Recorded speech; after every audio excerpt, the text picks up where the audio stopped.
Bienvenidos a Estudiando la Biblia en 100 días de oración con el pastor Enrique Báez.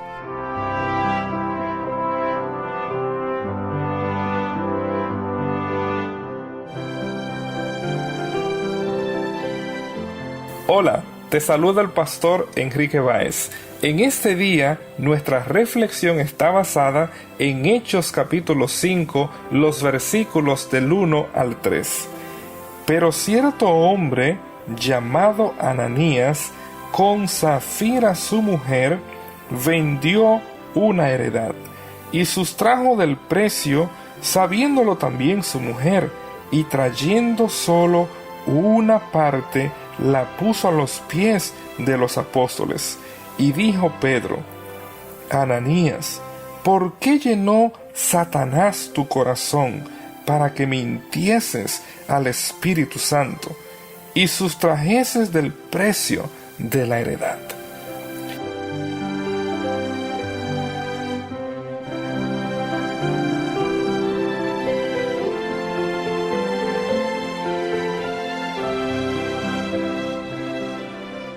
Apreciados amigos, Hechos capítulo 5 constituye una historia triste en la iglesia primitiva.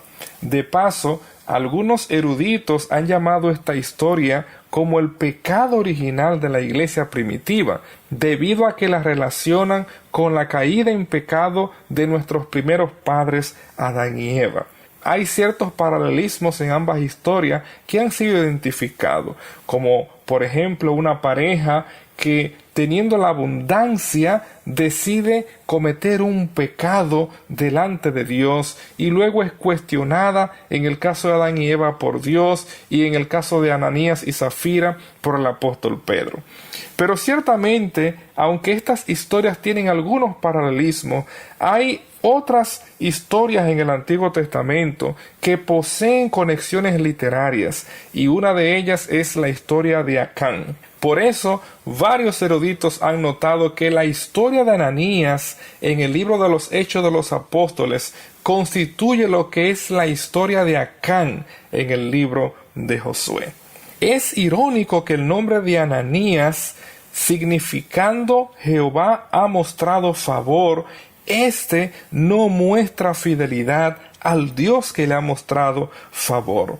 El versículo 2, la primera expresión que aparece es el verbo sustraer. Y este verbo en griego es nosfizo. Y debo mencionar que en el Nuevo Testamento se utiliza solo en este pasaje y en Tito capítulo 2, versículo 10, donde el texto se traduce no defraudando, sino mostrándose fieles en todo, para que en todo adornen la doctrina de Dios nuestro Salvador. En ambos pasajes el sentido es defraudar, hurtar. Interesantemente, como mencionamos, esta historia posee una conexión literaria con la historia de Acán, pues en el libro de Josué es el único lugar donde se va a utilizar este mismo verbo griego, nosfizo, hurtar, sustraer, cuando se nos habla de que Acán sustrajo parte del anatema que Dios había dicho que no podía ser tomado. En Josué capítulo 7, versículo 1 leemos: pero los hijos de Israel cometieron una prevaricación en cuanto al anatema, porque Acán, hijo de Carmi, hijo de Zabdi, hijo de Zera, de la tribu de Judá, tomó del anatema, y la ira de Jehová se encendió contra los hijos de Israel. El verbo traducido aquí, tomó, es el mismo que se está utilizando en Hechos capítulo 5. Ningún ser humano puede engañar a Dios. La historia nos presenta al final de Hechos capítulo 4 cómo uno de los discípulos llamado Bernabé vendió su heredad y trajo todo el dinero a los pies de los apóstoles. esta pareja, al parecer, decidió hacer lo mismo, pero no para entregar todo, sino tal vez para recibir gratificación y ser vistos como personas que se sacrificaban por la causa de Dios. Pero esta historia nos muestra todo lo contrario. Tristemente, la intención era de entregar toda la cantidad, pero este texto nos afirma que ellos sustrajeron y al entregar el dinero dieron la impresión que estaban entregando la totalidad del valor de la venta. Es en ese contexto el apóstol Pedro, guiado por el poder del Espíritu Santo, confronta a Ananías cuando trae el dinero a los apóstoles. Y claro, esta experiencia del apóstol Pedro conecta su ministerio con el ministerio de nuestro Señor Jesucristo, donde en el Evangelio de Lucas, en el capítulo 5, versículo 22, se nos dice que Jesús podía ver los pensamientos de los hombres. Pedro, ahora guiado por el Espíritu Santo, él puede darse cuenta del pecado que Ananías ha cometido. Y es en ese contexto que Pedro va a realizar el cuestionamiento a Ananías. ¿Por qué llenó Satanás tu corazón? Es triste leer cómo uno de los discípulos en la iglesia primitiva, su corazón es lleno por el poder del enemigo. Este verbo nosotros lo hemos estudiado antes, el verbo plerou, el cual aparece 85 veces en el Nuevo Testamento.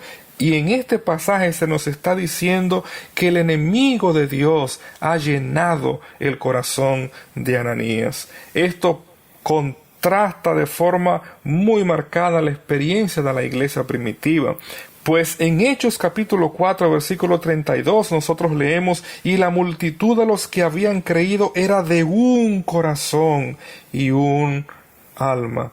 Apreciado amigo, el corazón, como ya nosotros hemos estudiado, se refiere al asiento de la fuerza de la voluntad, es nuestra mente, es lo que impulsa nuestras acciones. En este caso, tristemente, el corazón de Ananías está motivado por el poder del enemigo de Dios en vez del poder del Espíritu Santo. Es muy interesante recordar que en Lucas capítulo 22, versículo 3, se nos dice que Satanás entró en el corazón de Judas y controló sus acciones. Pero en este pasaje, el texto nos dice que Satanás llenó el corazón de Ananías. Y como resultado de estar poseído por el enemigo, Ananías miente al Espíritu Santo. Ananías sustrae dinero que él estaba supuesto a devolver o entregar en su totalidad al Señor, a la iglesia. En otras palabras, su acto de mentir, su acto de robar, es el resultado de que Satanás ha llenado su corazón. Esto contrasta de igual manera la experiencia de la iglesia, pues en Hechos 4:31 el pasaje nos dice: cuando hubieron orado, el lugar en que estaban congregados tembló, y todos fueron llenos del Espíritu Santo, y hablaban con denuedo la palabra de Dios. Apreciados amigos, mientras que los creyentes eran llenados por el poder del Espíritu Santo, Ananías estaba lleno con la motivación de Satanás. En vez de su corazón estar lleno por el poder de Dios, él había sucumbido a la tentación y Satanás había llenado su corazón. Ciertamente, Ananías ha caído en una condición de cometer blasfemia contra el poder del Espíritu Santo. En Lucas capítulo 12, versículo 10, el evangelista nos recuerda que cuando una persona comete el pecado contra el Espíritu Santo, ha pasado la línea de perdón. Tristemente, Ananías, aun conociendo la palabra de Dios, ha permitido que el poder del enemigo se posesione de su vida.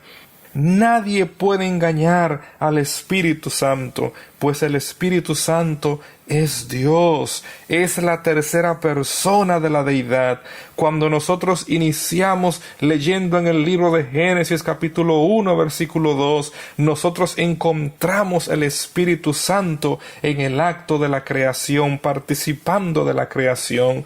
Cuando nosotros vemos el inicio del ministerio de nuestro Señor Jesucristo, cuando Él es bautizado, el Espíritu Santo desciende en forma de paloma y la voz desde el cielo, el Padre dice: este es mi Hijo amado, en quien tengo complacencia. Y cuando nosotros vamos a Apocalipsis, el texto sagrado termina hablándonos y el Espíritu y la iglesia dicen: ven. El Espíritu Santo es el otro consolador que Jesús prometió en San Juan que enviaría para que estuviera con nosotros. El Espíritu Santo en varios lugares del texto sagrado, como aparece en Lucas capítulo 4 versículo 1, al inicio del ministerio de Jesús, luego que Él es bautizado, el texto nos dice: Jesús, lleno del Espíritu Santo, volvió del Jordán y fue llevado por el Espíritu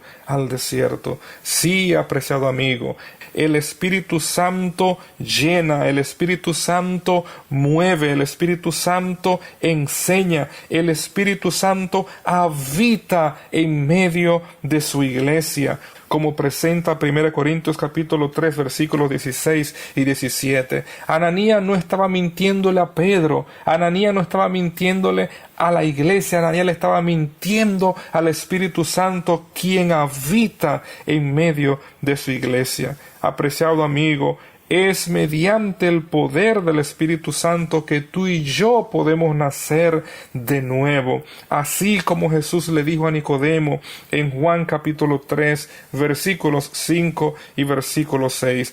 Es el Espíritu Santo que intercede por nosotros con gemidos indecibles, como aparece en Romanos capítulo 8, versículos 26 y versículo 27. Es el Espíritu Santo que da los dones como Él quiere, como es afirmado en 1 Corintios capítulo 12, versículo 11. Sí, apreciado amigo, solo mediante el poder del Espíritu Santo nuestras vidas pueden ser convencidas de pecado, podemos experimentar el nuevo nacimiento y el fruto del Espíritu Santo, que es amor, gozo, paz, paciencia, benignidad, bondad, fe, mansedumbre, templanza, será la experiencia que tú y yo podremos alcanzar. En este día, el poder del Espíritu Santo quiere llenar tu corazón y llenar mi corazón.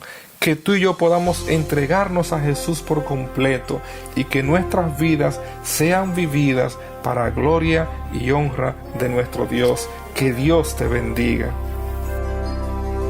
Lo que más necesita tu pueblo es tu espíritu.